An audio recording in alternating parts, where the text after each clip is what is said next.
MTPB, pag mali ang huli, Basta ganito sir ha, kahit saan mangyari, kahit di sa Maynila, pag hinuli ka on the spot, dapat on the spot tikitan ka. Doon ka titikitan.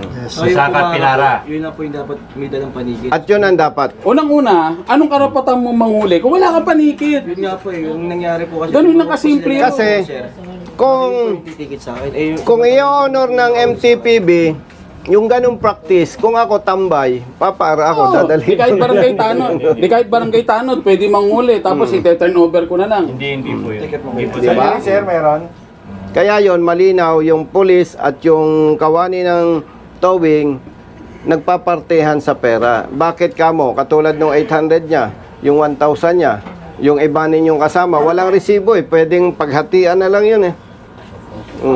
So, ang niloloko nung kawani ng towing at nung pulis, yung